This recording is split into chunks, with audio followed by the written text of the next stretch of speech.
22nd of December, Rabbi Levitt, Gemorrah. You too. This is your link. Oh, yes, we have a new link. That's correct. Okay. This is the permanent link, right? We should keep this. Usually Yeah. it automatically pops up when it lets me get the ones I did before. Yeah. Gives you a menu. I don't know what name's going to appear on it, so we'll find out. We were in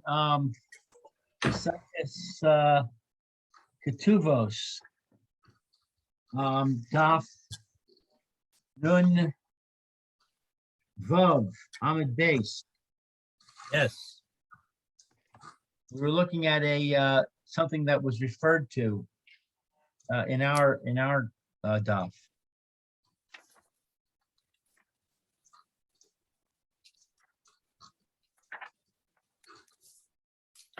Okay. Yeah, it's quite I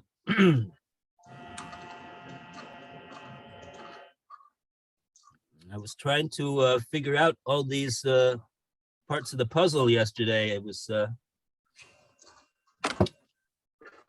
thinking to myself, where did they get off learning this Tosfos? If you could live your life very nicely just reading our Gemorrah in Bava Kama, and you would never know about this contradiction in Reb Meir that Tosfos brings from the Gemorrah in Ksubis, unless you're Tosfos and you read every line of Gemorrah in light of what it says in the entire Shas. But for us who don't do that, we just look at what it says in the Gemorrah in Bava Kama, and it says what it says, and it makes sense, and so we go weiter. But so anyway, so since we got ourselves into this situation of learning this Tosfos, let's see if Hashem will grant us some understanding to appreciate what's the issue over here. So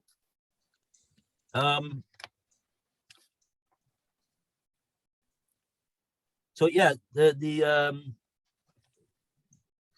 what Tosfos is bothered by, in a nutshell, which, by the way, is a subject of another Tosfos in Ksubis that I was looking at last night also, on the Nun Aleph 51a, Yibra Baskil Mani Rebeirhi. Whole long Tosfos over there, which mentions our Gemorrah in Bava Kama, and where he over there he explains what the actual contradiction is. But in the meantime, we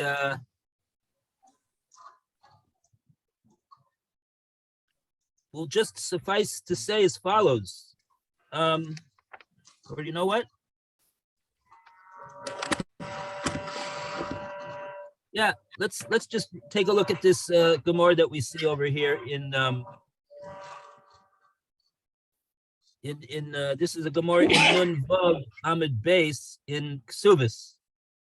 So you have to get a Ksubis if you don't have a Ksubis.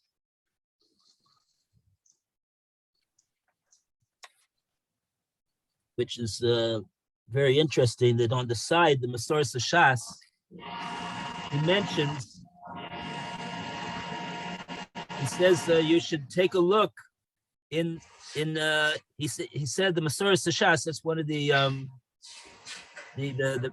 one of the commentators on the page. Different publications of the Shas have a different place to put it. In the olden days, they used to just put it on the side. That's where mine is right here. So it says, Ayin Tosfos Bava Kama, Peites Amud Aleph Dibra Maskil Taima, Pirish Besugia Dehocha. So what do you see here? Source the Shas says, if you want to really know what the understanding of this Gemorrah here in Ksubas is, you have to take a look at Tosfos in Bava Kama. So we came over here because we want to learn, we want to try to understand what Tosfos says in Bava Kama. But Masoras Shas is saying if you really want to understand what this says over here, you got to take a look at Tosfos in Bava Kama. Okay. Anyway, so let's see what it says over here. So we start off with the fact that the Gemorrah is bringing the statement of Reb Meir, which is the last statement of the Mishnah in Ksubis, in the beginning Mishnah in the first Mishnah in the new Perik Afopi. That's what it's called, Afopi. And over there, Rebbe Meir Omer, Kol hapoches lebesula mimasayim ulamona mimona. A man who diminishes to the psula that he is marrying from the 200 zuz that Chazal fixed should be for the ksuba, ulamona mona, and for a widow, they fixed a ksuba, the value of 100. So anyone who is poches, who lessens that amount, harezu be'ilas snus. What we have over here is bilas snus, says Rebbe Meir. So the Gemorrah over here that discusses this statement of Rebbe Meir in the Mishnah can be found on Nun Vav Amud Beis 56b, and it's around 12 lines down from the bottom of the page.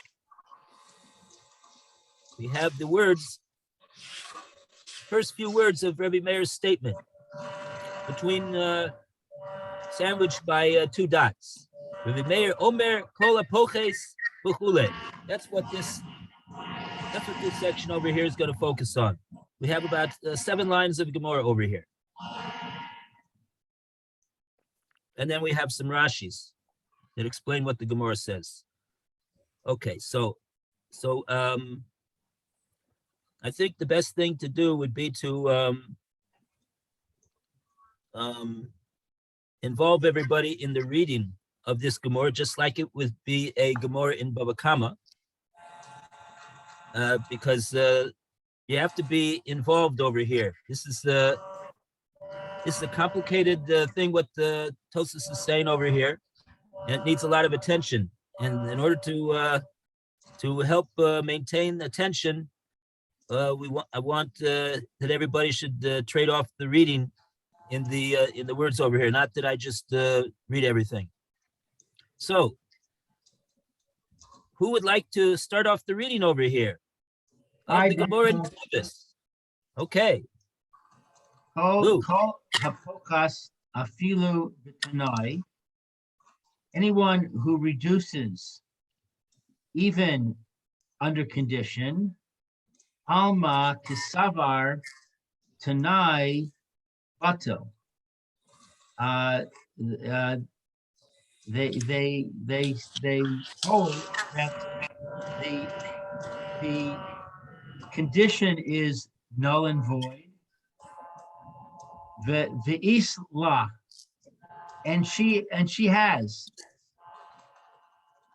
the kevan the amar la, and since that he said to her lace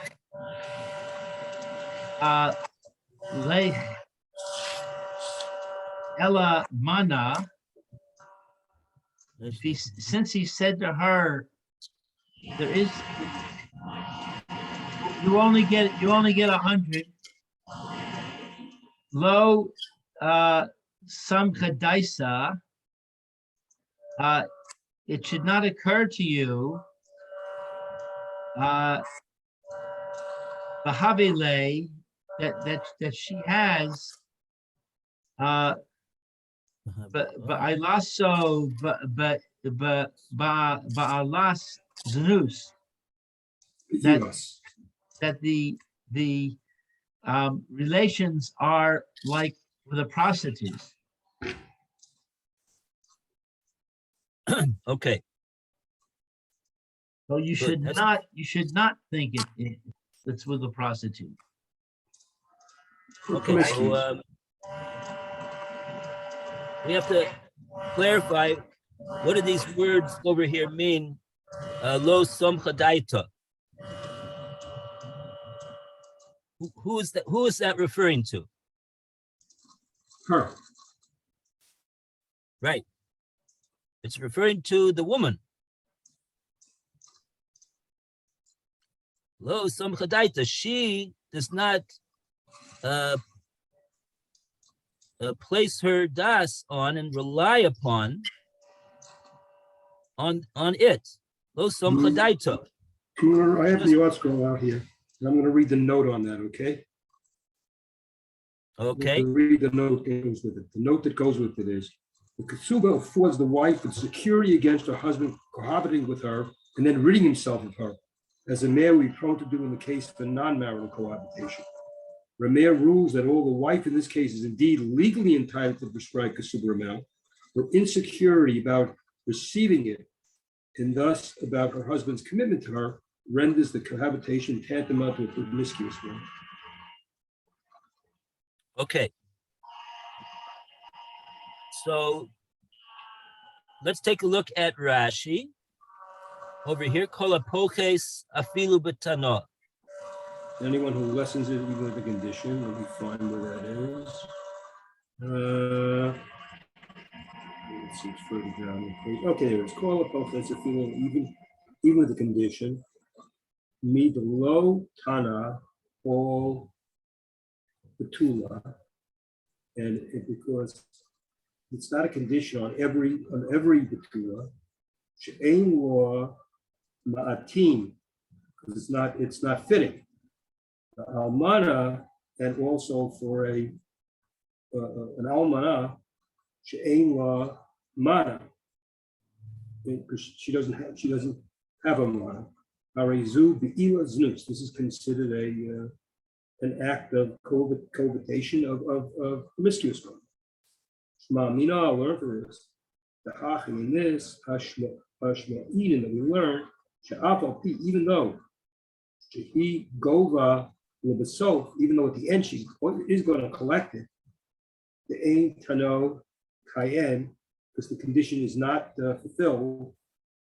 Even here, kaven the meikra, because even at the beginning, a tanai kari, it's on a tanai, it's written lo be'ilas znus.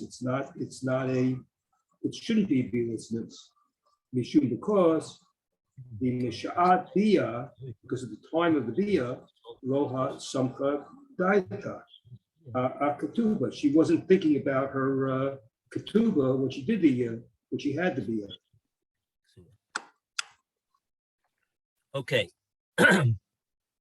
So Rashi over here is explaining us how it is that the Gemorrah derived over here from the words of Reb Meir, that his what he says, that the bilas nos is going to apply even in the case of where he made this diminution of the ksuba on condition. That's what the Gemara says. Kol hapoches afilu b'tana. Even if he didn't say it categorically to her, but he said it on condition. This is what the Gemara is saying, and Rashi wants to know, where did the Gemara know to say that Reb Meir holds this din of bilas nus, even where he says it as a condition? In other words, the condition would be, he says,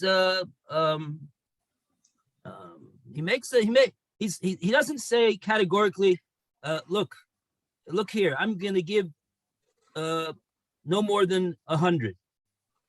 That would be that's not a tanai. That's not a condition. He makes some type of a condition of I'm gonna give if unless you do X, Y, or Z, I'm only gonna give a 100. Okay,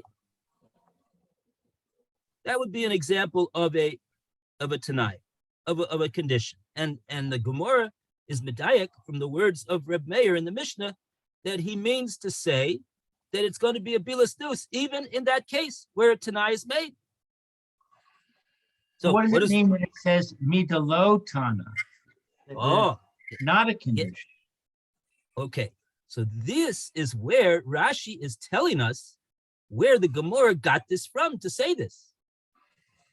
What's Rashi telling us?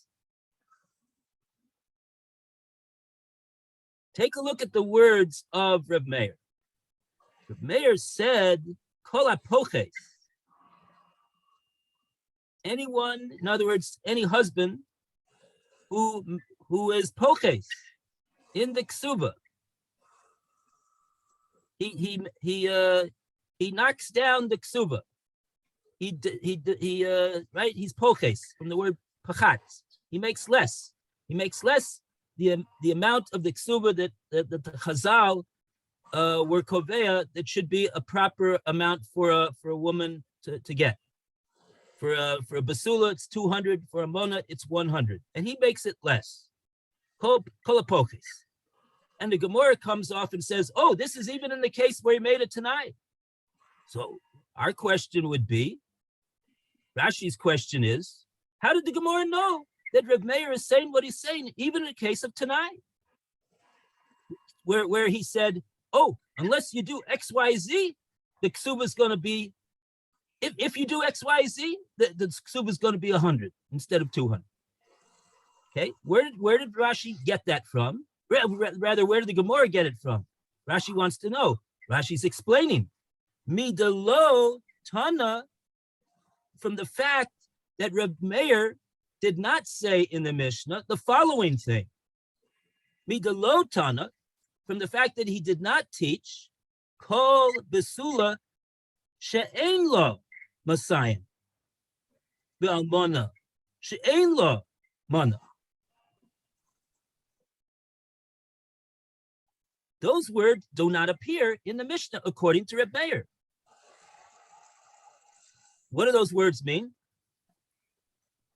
Any besula who doesn't have 200, or an almana who does not have 100. That's not the way Reb Meir expressed his statement. He didn't say those words. He said, Kol apoches. Any man who says that she's going to get less than that. So Rashi, so there's a difference in the meaning of these two expressions, in the way of putting these two statements. And Rashi says that's the reason why the Gemorrah is saying that Reb Meir means even in a case of a condition. What's the explanation? The explanation is that if you say it in a way of kobus, like Rashi says, which the Mishnah did not say, if the Mishnah would have said kol besula she'ein lo matayim, that's categorical. That's absolute. That's what the ksuba says, that she doesn't have 200. Kol basula that does not have 200. Oh. So if you say it like that, if the Mishnah would have said it like that, so then, says Rashi, then the Gemorrah would not have said that Reb Meir means to say even if he made a condition. But since Reb Meir used the words that he did use, the Mishnah records him as using that expression, kol apoches, So therefore, Rashi's explaining that sounds less categorical, and that the reason why the Reb Meir used those words is because it includes even in the event that the husband made a condition.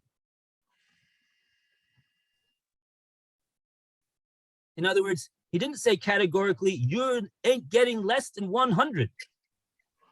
He didn't say that. He said, if you don't do X, Y, Z, you're only going to get 100.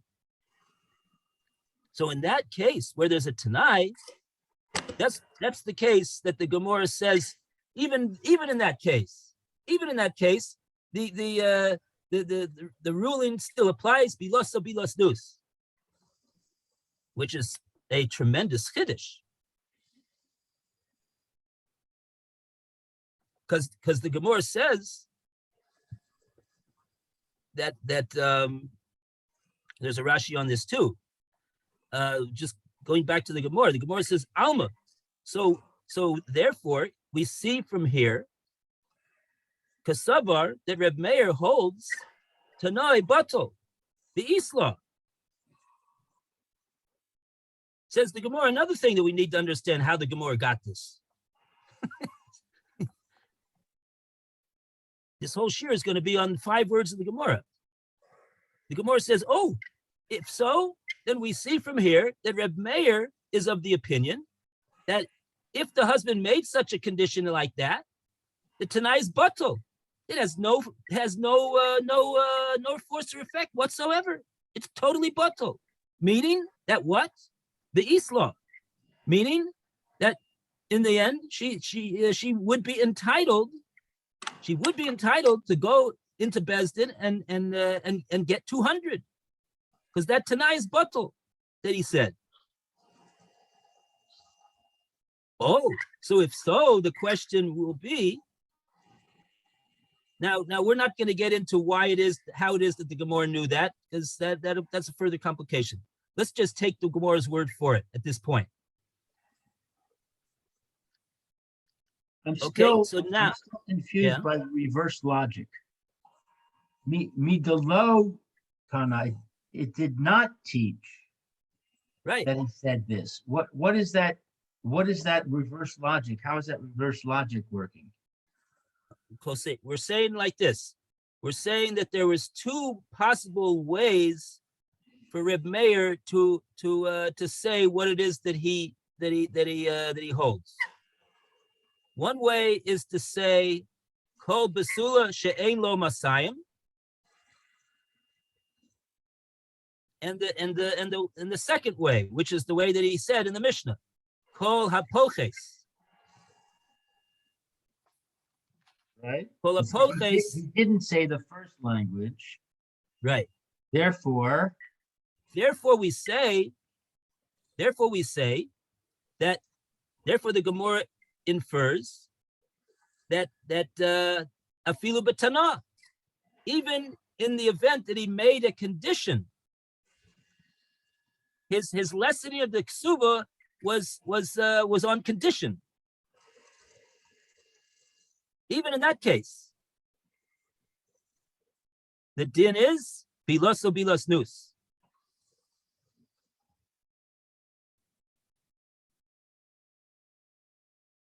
that's what I'm confused about, because it says Isla. Islam means that follows from the fact that we're saying Tanai batal. Right. So he makes a condition. He made a condition. Only get 100 if you do X, Y, Z, and that's batal. Which means Right. you get 200. Right. If the Tanai is If batal, it's that means 200. that right. It cannot control his obligation to give her. But if she's going to get 200, then why is it Be'ila Znus? It should be Oh, good. Tov Ma'od. Very good. Very good. That's the question that the Gemorrah is going to deal with in the next step. Exactly Okay. right. The Gemorrah says, Alma kasavar tanoi batel. So we see that from the fact that he used the lashon that he used and not the other lashon, we see that that Reb Meir holds even if he makes a tanai, the din is the same. And the Gemorrah says that somehow the Gemorrah knows, we're not getting into it, that the Gemorrah knows that the tanai is batel, and nevertheless, and she the isla, and that what that means is that she's in fact entitled. She's entitled to get the 200 isla. She's entitled to get it. So now Lou is asking, so if so, then she's entitled to get it. So why is it bilas nus? Good question. Let's see what the Gemorrah says now. What's the Gemorrah say? The kaven. Really, here you have to read like the Gemorrah is saying, mikom makom. Nevertheless, even though we just got through saying that she's entitled to get 200, but nevertheless, kaven, since the Amarla, he said to her at the time of the they're about to go over there to the yichud room, or maybe after the chasna, whenever it is that he said this to her, sometime during the chasna, let's just say, he said to her, Leislach elamana, you should know, my dear wife, that I'm only going to give you a mana. Since that's what he said to her, and even I'm understanding he made it on a tanai, because that's what the Gemorrah is talking about, even though it doesn't mention it here specifically. But since he said that to her, so what's her take on that? What's her take on that at this point? Says the Gemorrah, her take is Loi Somcha Daita. She says, I'm not going to get this money. He's not going to give it to me. If she believes in it. She heard what he said. Who cares about what the halacha says that she's entitled to? She heard what he said, right? That's what he said. And she's right. So she already says, lo samcha daita. She's not relying on getting, for sure, not the 200, and I don't even know about the 100. But I think halachically it's enough that she's not relying on getting what she's actually entitled to of the 200. Let's learn like that. And therefore, Habilah, the Gemorrah continues, Vahabilah, Bilaso, Bilas Nus. And accordingly, this is a Bilas Nus now.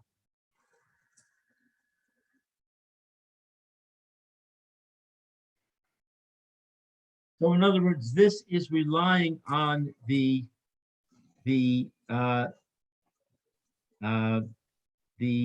insecurity of the average woman.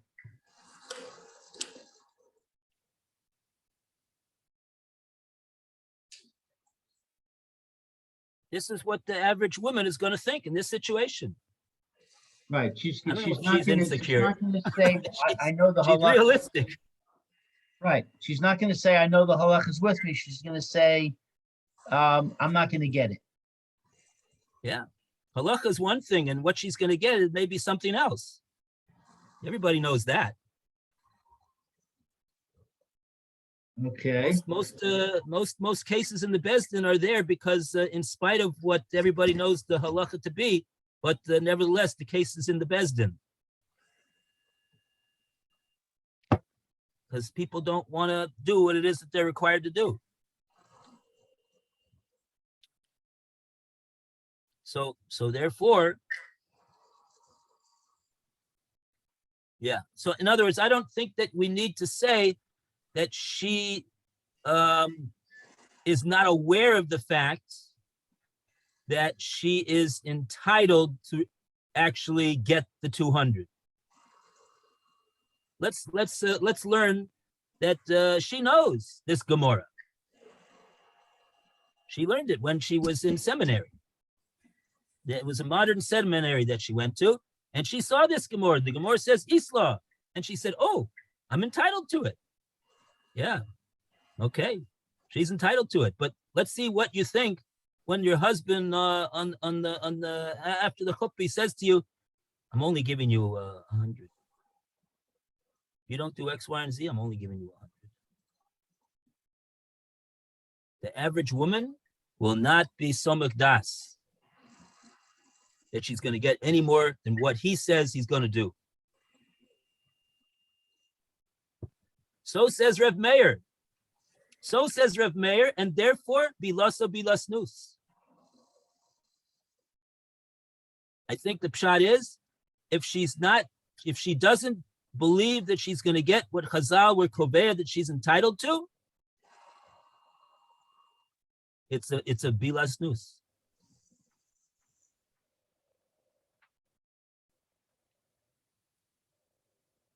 Let's see the next Rashi.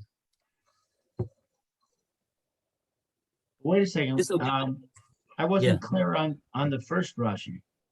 I was clear Yeah. up to when it says Shema Mina. Shmamina dahachi ashmeina. So we hear out from here. I'm not sure why we have a shmamina and also dahachi ashmeinan. Shmamina, that this is what is coming out from Reb Meir.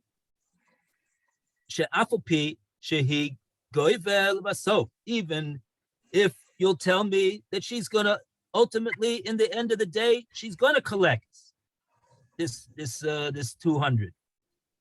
De'intan kayam, because the din is that the tanai that he made is not kayam. It doesn't exist in halacha. We don't regard it at all.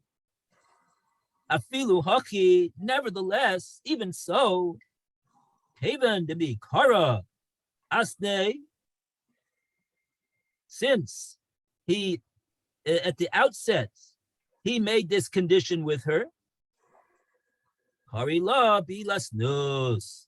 It is called a bilasnus according to Reb Meir. Why? Mishum, because this girsa, that I don't know what girsa you have, but I saw a correction over here that it should read that beshas bia, at the time that they consummate the marriage, at that point, lo have samcha daita aksuba. Says Rashi, she is not relying a kihuzeh on this ksuba.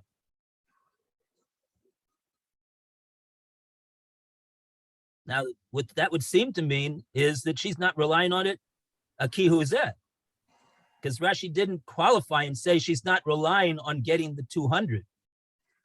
So if you'll tell me, oh, that's what Rashi means. She's not relying on getting the 200, but she is relying on what he said to get 100.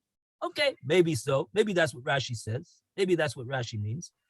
I would maintain that he means she's not relying on the ksuba, period. But whichever way it is, the basic point is that she is not relying on the ksuba, in spite of the fact that she may at the end of the day get it, because the halacha is that she would be awarded it if she went to Bezdin to demand it from him. So it's saying that at the time of the relations with her husband, she's not relying on the kasuva. Yeah.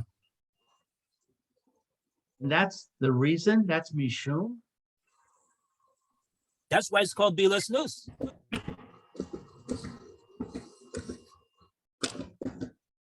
Called bilas snus because she's not relying on it during the act.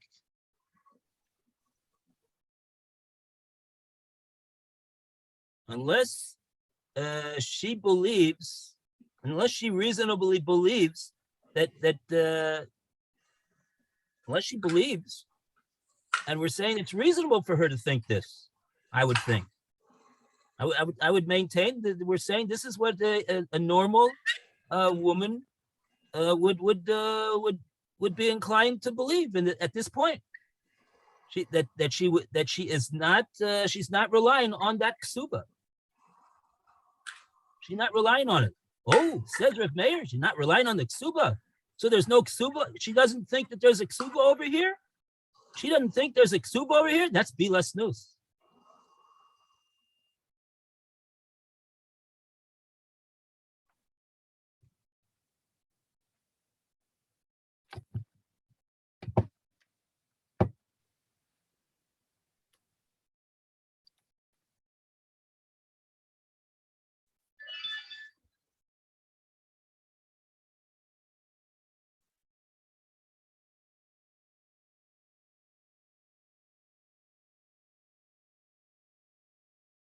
And presumably Reb Meir holds that it's reasonable for her to not be so mukdas in this situation. Because if it's totally unreasonable for her to think such a thing, then it would seem that to me that Reb Meir wouldn't call it a bilas nus. If she doesn't have a proper basis for not being somech on the ksuba, then Reb Meir wouldn't say this is a bilas nus. But he's saying this. His chiddush is, Reb Meir's chiddush is, I believe, that in spite of the fact that in the halacha she would be entitled to it, and Rashi makes a point of saying that. Even though at the end of the day she would collect the full amount of the ksuba that she's entitled to, that the Chazal would convey for her, 200 zuz. Even if that would be so, that would not undo the fact that this was a bilas nus. Because at the time, says Rashi, at the time that they were together, after the chasna, she was not somech on the ksuba. She's not relying on receiving a ksuba. So in Based other upon words- the words that he told her. Based upon the words that he told her. So in other words, what Rabbi Meir is saying is, any time you have a situation where the husband meddles with the kasuva in a way of reducing, he has ruined it. Despite the fact that there's a condition, despite the fact that the law is on her side, nevertheless, it's ruined because she's not going to believe it.